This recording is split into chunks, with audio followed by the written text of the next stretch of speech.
சென்னை வரும் பிரதமர் மோடி முதலமைச்சர் செல்வி ஜெயலலிதாவை சந்திக்க போயஸ் கார்டன் இல்லத்துக்கு செல்ல இருக்கிறார். இந்த சந்திப்பு அடுத்த ஆண்டு நடைபெறவுள்ள சட்டமன்ற தேர்தலுக்கான கூட்டணியின் அச்சாரமாக அமையுமா அல்லது வெறும் சந்திப்புடன் முடிந்துவிடுமா என்ற எதிர்பார்ப்பு தமிழக அரசியலை தொற்றிக் கொண்டுள்ளது. அது குறித்த தகவல்களை இனி பார்க்கலாம். நாட்டின் பிரதமர் சென்னை வந்தால் அவர் தங்கியிருக்கும் ஆளுநர் மாளிகை அல்லது நட்சத்திர ஹோட்டலில் சென்று முதலமைச்சர் சந்திப்பது வழக்கமாக இருக்கும். ஆனால் சென்னை வரும் பிரதமர் திரு மோடி முதலமைச்சர் செல்வி ஜெயலலிதாவை அவரது போயஸ் தோட்ட இல்லத்திற்கு சென்று சந்திக்க உள்ளார். இந்த நட்பு இன்று நேற்றல்ல, பல ஆண்டுகளாக தொடர்ந்து வருகிறது. 2011ஆம் ஆண்டு தமிழக முதலமைச்சராக செல்வி ஜெயலலிதா பதவியேற்ற போது அப்போதைய குஜராத் முதலமைச்சராக இருந்த திரு நரேந்திர மோடி சென்னை வந்து பதவியேற்பு நிகழ்ச்சியில் பங்கேற்றார். அடுத்த ஆண்டு நடைபெற்ற தேர்தலில் வெற்றி பெற்று 4வது முறையாக திரு மோடி குஜராத் முதலமைச்சராக பொறுப்பேற்ற போது தமிழக முதலமைச்சராக இருந்த செல்வி ஜெயலலிதா நேரில் சென்று வாழ்த்தினார்.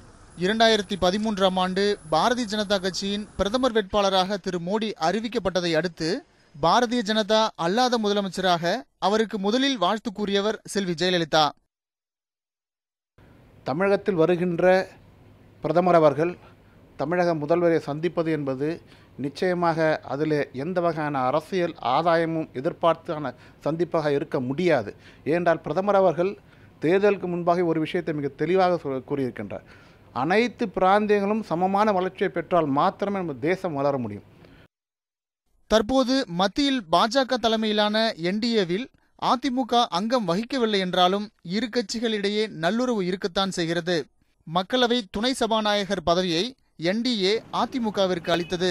அதிமுகவும் மத்திய அரசிற்கு நாடாளுமன்றத்தில் பொதுவாக ஆதரவான நிலையைத்தான் எடுத்து வருகிறது. இதனிடையே சொத்து குவிப்பு வழக்கிலிருந்து விடுதலை செய்யப்பட்ட செல்வி ஜெயலலிதாவுக்கு தொலைபேசி மூலம் பிரதமர் மோடி வாழ்த்து கூறியது அரசியல் உலகில் பெரும் பரபரப்பை ஏற்படுத்தியது. இதனைத் தொடர்ந்து ஜெயலலிதா மீண்டும் முதல்வர் பதவியை ஏற்றுக்கொண்ட போதும் மோடி வாழ்த்து செய்தி அனுப்பினார். தற்போது நாடாளுமன்றத்தில் நிலம் கையகப்படுத்தும் சட்டம் மற்றும் பொது சேவை வரி சட்டம் ஆகியவற்றில் அதிமுக அரசு சில பிரிவுகளை எதிர்த்தாலும் எதிர்க்கட்சிகளுடன் சேராமல் அதிமுக தனித்தே செயல்பட்டது. இந்த கூட்டத்தொடரில் காங்கிரஸ் மற்றும் இதர எதிர்க்கட்சிகள் ஆர்ப்பாட்டங்களில் ஈடுபட்டார்கள். ஆனால் அதிமுக அவர்களுக்கு ஆதரவு அளிக்கவில்லை.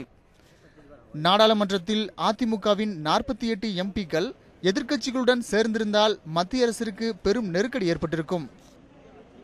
நாடாளும் பிரதமர், அவருக்கு நாடாளுமன்ற மேலவையில் அவங்களுக்கு தம்பிங் மெஜாரிட்டி இல்லை.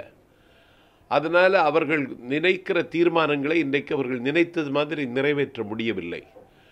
அதற்காக ஒரு கட்சியினுடைய தலைவர், கழகத்தின் பொதுச் செயலாளரை நாடாளும் பிரதமர் என்னதில் கேட்பதற்கு வாய்ப்பு இருக்கிறது. அதற்கு என்ன பதில் சொல்ல வேண்டும் என்பதை அம்மா தான் தீர்மானிக்க வேண்டும்.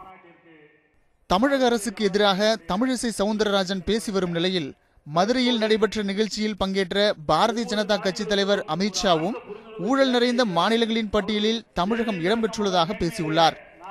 தாங்கள் இருவரும் நல்ல நண்பர்கள் என திரு மோடியும் செல்வி ஜெயலலிதாவும் தெரிவித்து வரும் நிலையில் சென்னை வரும் மோடி போயஸ் தோட்டத்திற்கு சென்று செல்வி ஜெயலலிதாவை சந்திக்கிறார்.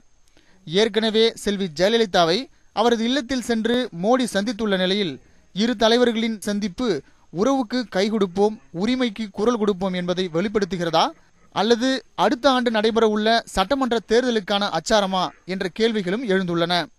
செய்திப்பிரிவு நியூஸ் 7 தமிழ்.